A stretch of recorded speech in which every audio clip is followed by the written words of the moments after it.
Yo mes petits potes, j'espère que vous allez bien. Aujourd'hui, il est temps de terminer tout ce setup HyperX avec la pièce manquante du puzzle.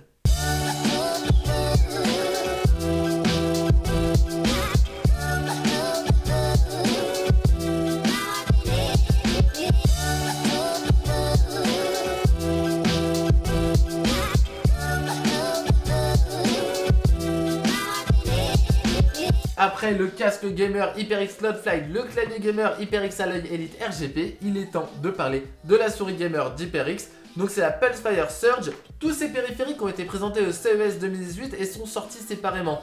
Donc chaque produit je les ai eu avant leur sortie grâce à Boulanger pour que je puisse vous les présenter. Et la souris ne déroge pas à la règle, elle sort que le 9 avril et elle est déjà en exclusivité sur la chaîne. Donc un énorme merci à Boulanger.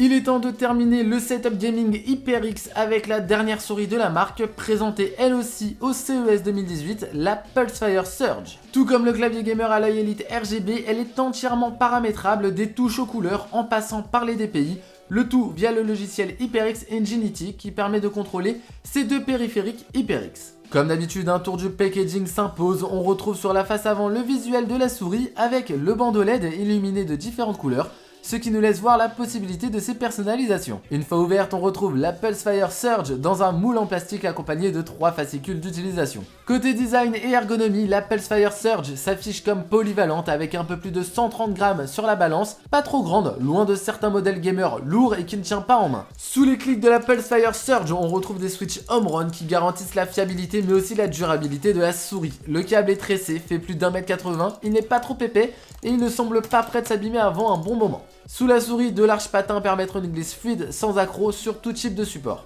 Deux boutons macro sont situés sur la tranche gauche de la souris, ils tombent parfaitement sous le pouce, mais le gros plus, c'est que tous les autres boutons de la souris, sauf le clic gauche, sont aussi programmables, que ce soit la roulette, le clic droit ou encore le bouton de réglage des DPI. Pour finir, niveau configuration, il est bien sûr possible de gérer complètement les LED autour de la souris, que ce soit par type d'éclairage ou encore par partie du bandeau à illuminer. Et pour ceux qui préfèrent désactiver les jeux de lumière, il est bien sûr possible de le faire via le soft. Comme avec le clavier Alloy Elite, toute la configuration de la souris se fait via le soft HyperX Ingenuity. Niveau performance, il est possible de configurer jusqu'à 5 niveaux de DPI, donc ça va de 100 à 16 000 DPI, ce qui est vraiment énorme. De mon côté, j'ai gardé les 3 de base, donc c'est 3200, 6400 et 16 000, mais très honnêtement, 16 000, je le mets jamais parce que c'est beaucoup trop rapide pour moi.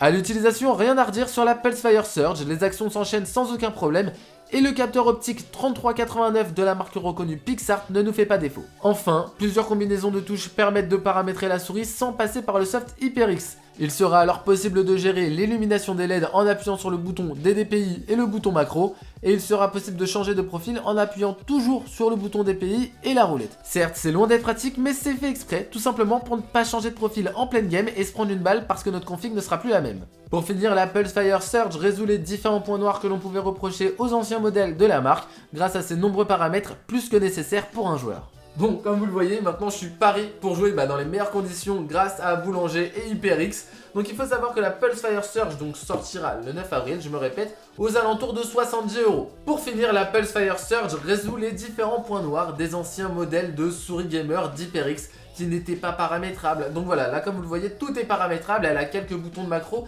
et c'est vraiment un confort pour jouer pour tous les gamers, que vous soyez un pur casu ou un pro gamer.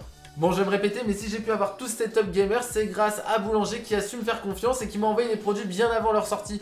Donc c'est vraiment super cool de leur part et je les en remercie encore une fois beaucoup. Comme d'habitude, un test plus complet est dispo sur mon site jimmy.fr qui s'affiche juste là. Si vous avez aimé la vidéo, je vous laisse mettre un petit pouce bleu pour m'encourager. Vous pouvez aussi me le dire en commentaire histoire qu'on puisse échanger un petit peu. Si vous n'êtes pas abonné, je vous laisse le faire. Comme vous l'avez vu, on parle tech et moi je vous dis à très vite pour une nouvelle vidéo. Des bisous.